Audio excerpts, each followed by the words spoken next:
तो चलिए तो बच्चों आज का जो हमारा टॉपिक होने वाला है ये आपका चैप्टर नंबर 2 आपका रियल नंबर से आपका है। यहाँ पर आपका सवाल में क्या पूछा गया, आपका सवाल नंबर 1 मैंने ले रखा है। यहाँ पर एक क्वाड्रेटिक पॉलिनोमियल दे रखा है आपका, इसमें आपको नंबर ऑफ जीरोज आपको फाइंड आउट करना है, साथ ही साथ इसको वेरीफाई भी करना है इसका कोएफिशिएंट आपका, ठीक है। तो ऐसा सवाल आपका चाहे स्टैंडर्ड आपका मैथ हो चाहे आपका बेसिक मैथमेटिक्स ले रखे हो, तो 3 नंबर का सवाल बाबू हमेशा फिक्स रहता है, यही आपका घुमा फिरा कर आता है। बस क्वाड्रेटिक पॉलिनोमियल आपका चेंज कर दिया जाता है, लेकिन मैं आपको एक तरीका ऐसा बताऊंगा इस क्वाड्रेटिक पॉलिनोमियल को सॉल्व करने का, एक बेहतरीन सा सॉल्व ट्रिक मैं आपको बताऊंगा। अगर ये तरीका आप सीख गए तो कोई सा भी क्वाड्रेटिक पॉलिनोमियल आपको दे दिया जाएगा, आप आराम से कर सकते हो। तो ऐसे सवाल को कैसे बनाना है पूरा वीडियो को देखोगे तब भी आपको अच्छे समझ में आने वाला, ठीक है। तो फटाफट इस सवाल में आपको लिखना है क्या कह रहा है आपका। तो आपका ये सवाल दे रखा है 3x², देखो एक क्वाड्रेटिक पॉलिनोमियल दे रखा है आपका 3x² माइनस 2 प्लस 5x दे रखा है आपका। ये आपका एक क्वाड्रेटिक पॉलिनोमियल है। क्वाड्रेटिक क्यों आपका? क्योंकि इसका डिग्री आपका 2 है, x आपका एक वेरिएबल है और इसका पावर आपका मैक्सिमम पावर कितना 2 है, इसलिए डिग्री इसका 2 होता है, तो उसको क्वाड्रेटिक बोलते हैं इसको, ठीक है। ओके, तो सबसे पहले इसको स्टैंडर्ड फॉर्म में लिखना, नंबर ऑफ जीरो निकालने के लिए सबसे पहले इस फॉर्म इसको स्टैंडर्ड फॉर्म में लिखा जाता है, ax² + bx + c = 0 के फॉर्म में लिखा जाता है इस स्टैंडर्ड फॉर्म में। जैसे कि इसको ऐसे 3x², ठीक है, फिर प्लस 5x, फिर -2, इसको स्टैंडर्ड फॉर्म में ये आपका तैयार हो गया आपका। तो सबसे पहले हम स्टैंडर्ड फॉर्म में लिखेंगे, पहले x² लिखेंगे, फिर x लिखेंगे, फिर हम कांस्टेंट लिखेंगे, ठीक है। पहले x² फिर x फिर कांस्टेंट लिखेंगे, यानी कि ax² + bx + c के फॉर्म में आपका होगा, स्टैंडर्ड फॉर्म में हो गया, ठीक है। और आपको जीरो निकालना है तो इसको 0 के बराबर कर दो, आपका आंसर आपका आ जाएगा आपका, ठीक है। यहाँ पर लिख देंगे स्टैंडर्ड फॉर्म, ये हमने स्टैंडर्ड फॉर्म इसको बना दिया, ठीक है। कभी कभी सवाल में ऐसे आपको बनाना पड़ता है स्टैंडर्ड फॉर्म में, कभी कभी आपको डायरेक्ट ऐसे ही फॉर्म में दे दिया जाता है आपका, ठीक है। यहाँ पर आपका एक स्टैंडर्ड फॉर्म आपका बनकर तैयार हो गया आपका, और जीरो निकालना तो इसको 0 के बराबर आपका पॉलिनोमियल कर दिया, आपका आंसर मिल जाएगा। तो यहाँ पर आपको सॉल्व करने का बहुत सारा रूल है आपका, लेकिन यहाँ पर जो आपका बुक में जो दिया गया आपका 10th बोर्ड में आपका, वो आपका क्या आपका फैक्टराइजेशन मेथड से आपको सॉल्व करना है ऐसे वाले सवाल में आपका, ठीक है। यानी कि स्प्लिटिंग द मिडिल टर्म, यानी कि बीच वाले टर्म को हमको रिमूव करके आपको सॉल्व करने किया जाता है आपको। एक और आपका मेथड आपका क्वाड्रेटिक फार्मूला मेथड, हम क्वाड्रेटिक इक्वेशन उसको पढ़ेंगे, ठीक है। तो यहाँ पर इसको सीखना है फैक्टराइजेशन मेथड से कैसे सॉल्व करेंगे। सबसे पहले हम बीच वाले टर्म को तोड़ते हैं, ठीक है, 2 पार्ट में, ठीक, ओके। तो सबसे पहले हम इसको क्या करेंगे, देखो यहाँ पर आपका मेथड क्या आपका कैसे कैसे लगाएं। स्टेप 1 में आपको क्या करना, आपको पहला स्टेप 1 में आपको क्या करना, आपका यहाँ पर आपको पहला और लास्ट टर्म का मल्टीप्लाई करना है। तो पहला और लास्ट टर्म, ठीक है, तो पहला और लास्ट टर्म, तो यहाँ पर आपका 3 × -2, ठीक है, आगे आपका ये -6 साइन के साथ आपको करना है। यहाँ पर +3 है तो +3 × -2 है तो -2, तो -6 आ गया। अब इस 6 को क्या करेंगे हम, इस 6 को हम क्या करेंगे, ऐसे 2 फैक्टर में हम तोड़ेंगे, जिसको हम प्लस या तो माइनस करने पर हमारा मिडिल टर्म वाला आपका 5x आपको आना चाहिए, और मल्टीप्लाई करने पर आपका -6 आपका आना चाहिए, यही आपको कॉन्सेप्ट होगा। तो दूसरा स्टेप आपका क्या, आपका दूसरा स्टेप, तो 6 को हम तोड़ेंगे, 6 को ऐसे फैक्टर में तोड़ेंगे, ठीक है, ये भी माइनस से भी मतलब नहीं हमको, 6 को हम ऐसे फैक्टर में तोड़ेंगे जिसको मल्टीप्लाई करने पर -6 आना चाहिए, अब प्लस या तो माइनस करने पर हमारा ये मिडिल टर्म आपका 5x आना चाहिए। तो इसको 1 × 6 लिख सकते हो, बिल्कुल लिख सकते हो, 1 × हम 6 लिख सकते हो, और क्या लिख सकते हो हम 2 × 3 भी ले सकते हो, इसका फैक्टर 2 × 3। तो यहाँ पर देखो 2 और 3 को अगर जो जोड़ोगे तो आपका 5 तो आपका आ जाएगा आपका। देखो यहाँ पर देखो, अभी हम आपको बहुत सारे बच्चे यहाँ पर गलती करते हैं, 2 और +3 इसको जोड़ोगे कितना आ पाएगा, 5 है तो आ ही जाएगा आपका, ठीक है। यहाँ पर x है तो x लगा दो, ठीक है, तो 5x हो गया। तो 5x के स्थान पे बाबू हम क्या ले सकते हैं, 2x + 3x, 2x + 3x 5x आ जाएगा, लेकिन आपका गलत हो जाएगा, क्योंकि ये मल्टीप्लाई करने पर आपका कितना आना चाहिए, आपका -6 आना चाहिए। मल्टीप्लाई करोगे 2 और 3 का मल्टीप्लाई करोगे आपका +6 आएगा, तो ये आपका रिजेक्ट हो गया, ये आपका नहीं होगा फैक्टर, ये आपको ध्यान रखना है आपको, ठीक है, ये आपका नहीं होगा आपको। तो मल्टीप्लाई करने पर आपका -6 आना चाहिए, ये आपको ध्यान रखना।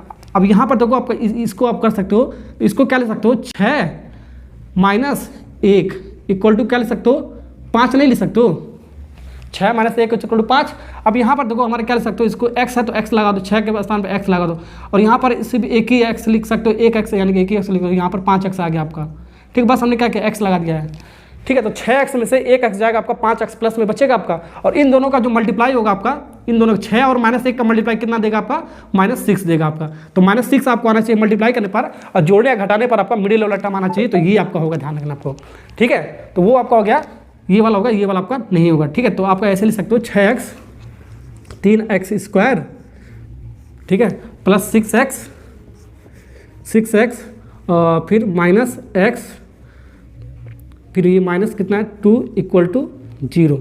तो तरीका आपको समझ में ओके। तो हमने क्या किया, हमने पहले पहला वाला लास्ट वाले टर्म का मल्टीप्लाई किया, जो भी आपका प्रोडक्ट आया, ठीक है, मल्टीप्लाई करने पर आपका -6 आना चाहिए और जोड़ने या घटाने पर आपका कितना होना चाहिए, मिडिल टर्म आना चाहिए। तो मैंने उस रूल के अकॉर्डिंग मैंने कर दिया है। अब यहाँ पर हम क्या करेंगे, इसमें हम कॉमन लेंगे। अब इसमें हम पेयर बनाएंगे। पेयर का मतलब क्या हो गया, 1 2 3 4 टर्म हो गया ना आपका, तो 4 टर्म हो गया तो 2 2 का पेयर बनाओ। ये आपका 1 2 का पेयर बन गया आपका ये, ठीक है, यहाँ पर 2 का पेयर बन गया और ये 2 का आपका पेयर बन गया आपका, एक पेयर ये बन गया आपका, ठीक है ओके। तो यहाँ पर अब इसमें देखो कॉमन निकालो, ठीक है। यहाँ 2 स्टेप आपको समझ में। तीसरा स्टेप में आपको क्या करना है, आपको तीसरे वाले स्टेप में आपको क्या करना है, आपको कॉमन निकालना है आपको। तो कॉमन कैसे निकालेंगे, बहुत सारे बच्चे क्या करते हैं, कॉमन नहीं निकाल पाते हैं। यहाँ तक तो कर लेते हैं, कॉमन नहीं निकाल पाते हैं। कॉमन कैसे निकालना है, अब यहाँ पर तो 3 और 6 में आपका 3 का मल्टीपल है तो 3 कॉमन हो जाएगा आपका। x² में x का आपका मल्टीपल है तो x आपका कॉमन हो जाएगा आपका, 3x कॉमन आ गया आपका, और तो कोई कॉमन नहीं निकलेगा इस पेयर वाले में आपका, ठीक है। अब यहाँ पर देखो कॉमन भी ऐसे भी निकाला जाता है आपका। x² को क्या लिख सकते हो हम, 3 × x कितनी बार, 2 बार, पावर 2 है तो 2 बार लिख सकते हो। अब फिर 6x है, 6x, इसको तोड़ दे रहा हूँ मैं आपको, इसको कह रहा हूँ 3 × 2 में 3 दूनी 6 हो गया आपका, ठीक है, और इंटू x हो गया आपका। यहाँ पर देखो x है, x आपका कॉमन आ गया आपका, x कॉमन आ गया आपका, और 3 3 आपका कॉमन आ गया आपका। तो 3 और x आपका कॉमन आ गया, 3 और x आपका क्या हो गया आपका, कॉमन आ गया, ठीक है। और इसके ऊपर वाले में 3x² में क्या बचेगा आपका, यहाँ पर आपका कॉमन आ गया है, ये आपका हट गया, ये आपका हट गया, तो आपका बचा क्या आपका x। तो यहाँ पर आपका क्या बचेगा आपका x, ठीक है। या तो 3x² में 3x को डिवाइड करोगे आपका x ही बचेगा आपका, ठीक है। और नीचे वाले में आपका 6x वाले में क्या बचेगा आपका, यानी कि प्लस है तो प्लस लगाओ, और 6x वाले में क्या बच रहा है आपका, ये आपका 2 सिर्फ बच रहा है आपका, ये तो आपका कॉमन हो गया तो कॉमन वाला हटा देंगे, सिर्फ आपका 2 बच रहा है आपका, हो गया आपका। ऐसे भी कर सकते हो या डायरेक्ट भी कर सकते हो। यहाँ पे 3x कॉमन निकाल लिया, 3x² में 3x को डिवाइड करोगे x बचेगा, और 6x में आपको 3x को डिवाइड करोगे आपको 2 बचेगा, या तो ये वाला तरीका आपका जैसे भी आपको करना कर लेना। अब यहाँ पर देखो, यहाँ पर भी एक मैं आपको शॉर्ट ट्रिक बताता हूँ, यहाँ पर स्टार पॉइंट लगाता हूँ, ठीक है। अब यहाँ पर देखो हमने एक पेयर वाले में जो भी हमने बनाया है, यहाँ पर ऐसे इसको तोड़ा है, वैसे तो दूसरा वाला आपका पेयर है x -x और -2 वाला, वैसे इसको भी तोड़ोगे तो आपका आंसर आ जाएगा। लेकिन वहाँ से ऐसे करोगे तो आपका 99% आपका गलती होने की संभावना होता है। तो ऐसे में आपको बस एक को करना है, दूसरा वाला जो पेयर होगा जो का तो आपको डायरेक्ट आपको लिखना है, डायरेक्ट आपको अप्रोच लगाना है। तो मैंने स्टार पॉइंट यहाँ पर बना दिया है, ठीक है। तो यहाँ पर जो आपका आया वही चीज़ आपको x+2 यहाँ पर लिखेंगे, जो आया बस उतना ही लिखना है आपको, जो आया वही लिखना है, =0 लिखना है। अब यहाँ पर आपका प्लस माइनस में कुछ आएगा आपका, यहाँ पर आपका प्लस माइनस में आपका कुछ आएगा, तो वो क्या आएगा आपका, यहाँ पर ध्यान दो, ये जो तीसरा वाला जो टर्म आपका, तीसरा वाला -x आपका क्या आपका -x है, ये इसके साथ क्या कर देंगे डिवाइड, ये वाला जो टर्म है आपका, बस यही आपको ध्यान रखना। ऐसे तीर बना लो, कोई सा भी सवाल हो आपका, बड़ा से बड़ा सवाल हो, कोई सा भी आपका टिपिकल सवाल हो आपका, ऐसे कर सकते हो। तो तीसरा वाला ये आपका चौथा आपका पॉइंट, आपका चौथा पॉइंट का आपका जो तीसरा वाला जो टर्म होगा -x, तो -x लिख लो। और यहाँ पर जो आपका ब्रैकेट वाला जो लगा ना आपका, जो कॉमन निकल के आया था आपका, इसका पहला टर्म आपका x डिवाइड कर देंगे, तो ये आपको करोगे तो आपको -1। तो यहाँ पर आपका क्या आएगा, मैंने बताया ना प्लस माइनस में कुछ आएगा आपका, यहाँ पर -1 आएगा आपका, -1 आएगा, ठीक, समझ में आ गया ना। अगर यहाँ पर आपका -2x होता, अगर यहाँ पर -2x होता, ठीक है, और यहाँ पर आपका +5x होता, ठीक है, +5x होता आपका, तो x कर जाए तो -2/5 आ जाता आपका, ध्यान रखना आपका, ठीक है। तो जो यहाँ पर होगा उस वाले टर्म के साथ और इस वाले टर्म के साथ डिवाइड कर देंगे, ऊपर वाला नीचे वाले के साथ डिवाइड करेंगे, आपको ध्यान रखना, ठीक है। तो आपका जो भी आएगा आपको वहाँ पर लिख देंगे, ठीक, ओके। तो ये तरीका आपको आना चाहिए, बहुत अच्छा तरीका आपका, ठीक है। अब हम क्या करेंगे, यहाँ पर देखो एक बार ये आपका कॉमन आ गया आपका, ये तो मैंने सेम बताया था ना, ये बार ये कॉमन आ गया, x+2 = 0 लिख सकते हो, x+2 = 0, और एक बार 3x - 1 = 0 लिख सकते हैं, ठीक है। तो यहाँ से हमारा क्या आएगा, x बराबर कितना का -2 आ गया, और यहाँ से हमारा ये 3x = माइनस उधर जाएगा आपका, प्लस में आएगा आपका, यानी कि x बराबर कितना आएगा, 1/3 आ गया आपका, और ये x बराबर -2 आ गया आपका, ठीक है। तो यही आपका नंबर ऑफ जीरोज हो गया आपका, ठीक है। ये जो आपका क्वाड्रेटिक पॉलिनोमियल दे रखा था, इसका नंबर ऑफ जीरो x = -2 आ गया, x = 1/3 आ गया आपका, ठीक है। अब इसके बाद हमको क्या करना है, वेरीफाई करना है आपको। तो ये तरीका आपको समझ में आ गया ना, आपको ऐसे ही हर सवाल में आपको अप्रोच करना है आपको, ठीक है। तो एक बार मैं आपको फिर से बता देता हूँ जिससे आपको अच्छे से समझ में आ जाएगा। पहले क्या करना, पहला लास्ट टर्म का मल्टीप्लाई करना है, जो भी उसका प्रोडक्ट आएगा प्लस या माइनस में आएगा, ठीक है। अब उसके बाद जो आपका आ रहा है उसको प्लस या तो माइनस करने पर आपका मिडिल वाला टर्म आना चाहिए, अब मल्टीप्लाई करने पर आपका जो भी यहाँ पर साइन आ रहा है तो वो वाला आना चाहिए, मैंने आपको बताया। तो यहाँ पर हमने इसको तोड़ दिया, ठीक है। अब एक का पेयर बना लेंगे, 2 का इसका पेयर हमने बना लिया। पेयर लगाने के बाद इसका मैंने कॉमन निकालने का तरीका मैंने बता दिया कैसे निकाला जाएगा, जो बचेगा वहाँ पर मैंने लिख दिया। अब यहाँ पर जो आएगा वही चीज़ हमारा सेम यहाँ पर आएगा, ठीक है। अब यहाँ पर आपका प्लस माइनस में कुछ आएगा, मैंने आपको बताया। यहाँ से इसको डिवाइड कर देंगे, तीसरा 1 2 3 तीसरा टर्म, और इसके साथ डिवाइड कर देंगे, जो भी आपका आएगा कट पिट के यहाँ पर हम लिख देंगे, ठीक है। अब इसके बाद का प्रोसेस आपको पता है, ये इसके बराबर हो गया आपका और ये इसके बराबर हो गया आपका। इसको सॉल्व करेगा आपका आंसर आ जाएगा आपका। ये हो गया आपका नंबर ऑफ जीरोज। अब इसको करते हैं हम वेरीफाई, ठीक है। वेरीफाई करना मैं आपको सिखाने वाला हूँ अब। चलिए, तो आपका नेक्स्ट पार्ट इसके अंदर आपका क्या पूछा, आपका वेरिफिकेशन, ठीक है। तो वेरिफिकेशन करते हैं इसको। जैसे जैसे मैं कह रहा हूँ बस वैसे वैसे आपको करना, आपको पूरा नंबर मिलेगा आपको, ठीक है। वेरिफिकेशन में आपको स्टैंडर्ड फॉर्म हमने क्या बनाया था, ये 3x², पहले इसको ऐसे लिख दो, 3x² प्लस 5x माइनस 2। ये आपका क्वाड्रेटिक पॉलिनोमियल है ना, आपका क्वाड्रेटिक पॉलिनोमियल आपका, ओके। तो यहाँ से हमारा स्टैंडर्ड फॉर्म ये तो बना दिया मैंने आपको, ठीक है। तो यहाँ से हमारा जो x² का जो कोफिशिएंट होता है आपका a होता है आपका, यानी कि a बराबर कितना होगा आपका 3। अब b बराबर कितना होगा आपका x का कोफिशिएंट होता है आपका, यानी कि +5। साइन के साथ आपको लिखना, ध्यान रखना आपको, ठीक है। तो +5 लिखो या ना लिखो, बात है कि आपका, ठीक है। और c आपका ये होता है आपका जो कॉन्स्टेंट होता है, तो c बराबर कितना होगा आपको -2। तो यही होता है ABC, ठीक है, स्टैंडर्ड फॉर्म में आपका ये हो गया आपका।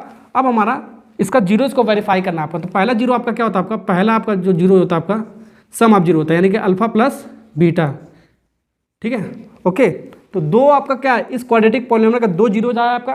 पहले को अल्फा मान लेते हैं, इसको मान लिया हमने अल्फा, इसको मान लिया हमने बीटा, लेट कर लिया। वही अल्फा और बीटा इसके 2 जीरोज है आपका, ओके। या तो इसको अल्फा मान सकते हो या तो इसको कोई सा भी मान सकते हो, ठीक है। इक्वल टू -b/a होता है आपका, -b/a होता है।